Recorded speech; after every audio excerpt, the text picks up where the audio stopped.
Jos katsot tätä videota siksi, että olet juuri menettänyt itsellesi läheisen ihmisen, niin lämmin osanottoni suruun.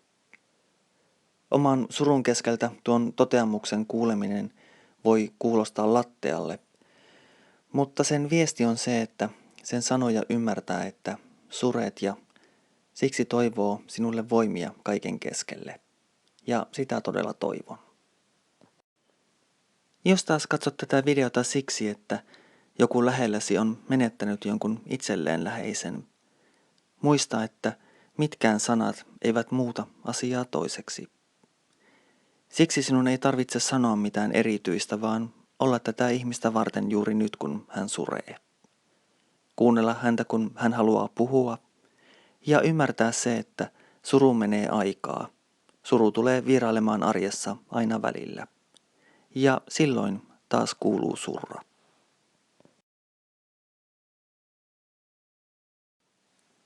Kun oma läheinen ihminen on kuollut, syntyy surun lisäksi yleensä epätietoisuus siitä, miten toimia tässä hetkessä. Ja vaikka monet hautajaisiin liittyvät asiat, esimerkiksi kukat, on helppo hoitaa itse, moni tukeutuu ammattilaisten apuun. Olemalla yhteydessä hautaustoimistoon ja seurakuntaan tai omaan uskontokuntaasi saa jo hyviä käytännön ohjeita siitä, mikä on hyvä ottaa huomioon. Seurakunnalta saa papin, joka on teihin yhteydessä ja käy hautajaisten kulun kanssanne tarkasti läpi. Siksi en tässä videossa mene kovin syvälle siihen. Samalla teillä on mahdollisuus papin kanssa jutella siitä, kuka edesmennyt läheisenne oli. Näin pappi osaa paremmin puhua juuri hänestä siunauspuheensa yhteydessä. Moni hautajaisiin liittyvä asia on vain yleistä tapakulttuuria. Siihen ei ole oikeaa tai väärää. Itse yleensä suositan, että kukat lasketaan tilaisuuden alussa ihan siksi, että ne ennättävät siten koristamaan arkkua tilaisuuden ajan. Seppelen laskeminen tapahtuu yleensä järjestyksessä niin, että edesmenneelle ihmiselle läheisimmät, yleensä perheenjäsenet, aloittavat.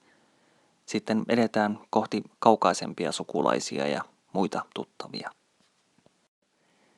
Tilaisuudessa on paljon symboliikkaa mukana. Papin stoola ja kirkkotilan tekstiilit saattavat olla mustia kuoleman surun merkkeinä. Toisaalta papin valkea kaapu, alba, muistuttaa siitä, että kristillisen käsityksen mukaan kuolema ei ole loppu. Samalla tuo valkea vaate on viittaus kastepukuun ja siten siihen, että Jumala on mukana koko elämän ajan alusta loppuun asti ja kuoleman rajan ylikin. Samalla tavalla kun pappi piirtää kasteen yhteydessä ristinmerkin ihmisen ylle, tekee pappi nyt hiekkaristin arkulle.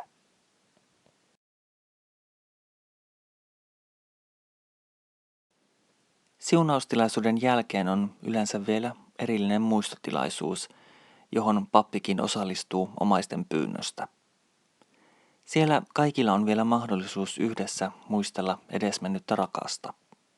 Muistotilaisuus myös korostaa sitä, että kukaan ei ole surun keskellä yksin, vaan kaikki nämä ihmiset surevat samaa läheistä. Siksi he voivat olla myös tukena toisilleen ja hakea toisistaan tukea. Mitään oikeaa tapaa surra ei ole olemassakaan, vaan kaikki tunteet ovat sallittuja. Samoin ei ole mitään yhtä oikeaa tapaa käsitellä surua, vaan sekin riippuu siitä, mikä itselle on luontaista. Kun opiskeluaikainen ystäväni aikanaan kuoli, minun tapani surra häntä oli piirtää hänestä aina uudestaan samaa pilakuvaa, muistaa sitä, kuka hän oli. Musiikki ja kirjoittaminen, mikä se oma tapa käsitellä tunteita onkin, on hyväksi. Ja helppo tapa muistaa kotona on sytyttää kynttilä rakkaan muistoksi. Koska ajattelen, että kuolema ei ole loppu, ajattelen myös, että edesmenneelle rakkaalle voi yhä sanoa niitä asioita, joita olisi sanonut hänelle silloin, kun hän oli vielä elossa. Jos kuoleman jälkeiseen elämään uskominen surun keskellä on vaikeaa, voi tuon asian ajatella niinkin, että koska tunsit edesmenneen rakkaasi, tiedät kyllä, että mitä hän sinulle vastaisi. Siksi asioita voi sanoittaa ikään kuin hänelle. Ja koska tunsit hänet, tiedät varmaan senkin, että hän toivoisi sinun elämäsi kaikkea hyvää ja kaikkea voimaa. Sitä minäkin sinulle toivon. Ja toivon, että muistat sen, että et ole surussa yksin. Sinulla on läheiset ympärilläsi, varsinkin nuo muut, jotka surevat. Ja sinulla on Jumala, joka sanoo, että meillä on toivo myös jälleen näkemisestä rakkaittemme kanssa.